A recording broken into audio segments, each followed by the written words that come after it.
Welcome back. Railway Koduru MLA Arava Sridhar పై వచ్చిన లైంగిక ఆరోపణల వ్యవహారంలో మరో వీడియో వెలుగులోకి వచ్చింది. తనపై వచ్చిన ఆరోపణలను ఎమ్మెల్యే ఖండించారు.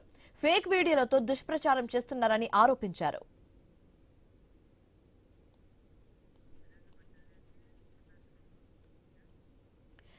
ఎమ్మెల్యే స్పందించిన తర్వాత బాధితురాలు కొత్త వీడియో బయటపెట్టారు.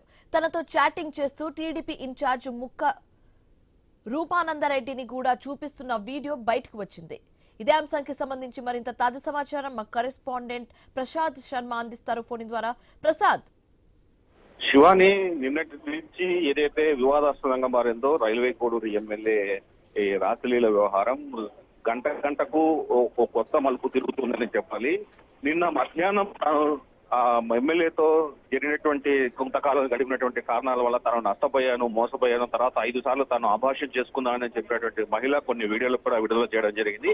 అయితే ఏదైతే సదరు ప్రభుత్వ ఉద్యోగి ఆరోపిస్తుందో ఆరోపణలను ఖండిస్తూ ఎమ్మెల్యే ఒక సెల్ఫీ వీడియో రిలీజ్ చేశారు. అట్లాగే జనసేన నేత తాతంశెట్టి నాగేంద్ర కూడా ఒక ప్రెస్ మీట్ పెట్టారు. తర్వాత అరవ శ్రీధర్ వాళ్ళ తల్లి ప్రమీలమ్మ కూడా ఒక ప్రెస్ మీట్ పెట్టి ఇది తన కొడుకుని అన్యాయంగా బలి చేస్తున్నారు, తర్వాత తనకి అమాయకుడు ఏం తెలియదు అని చెప్తూ ఈ ఏదైతే ఎమ్మెల్యే అరవ శ్రీధర్ కానీ తాతంశెట్టి నాగేంద్ర కానీ చెప్పినట్టు వ్యవహారాలు చూస్తే మొత్తం డీప్ ఫేక్ వీడియోలతో ఆధారంగా చేసుకుని మా మీద విష ప్రచారం చేస్తున్నారంటూ వాళ్ళు గట్టిగా ఖండించడం జరిగింది.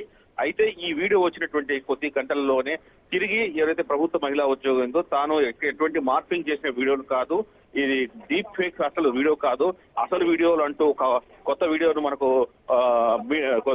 సోషల్ మీడియాలో రిలీజ్ చేయడం జరిగింది. వాస్తవంగా తాను మాట్లాడుతున్నప్పుడు వీడియో చాటింగ్ లో పక్కనే ఉన్నటువంటి TDP railway Koduru incharge Mukka Rupanandareddy ఎవరున్నారో అతన్ని కూడా చూపిస్తూ తాను చూపించాలంటే ఒక వీడియో రిలీజ్ చేయడం ఇప్పుడు సంచలనంగా మారింది.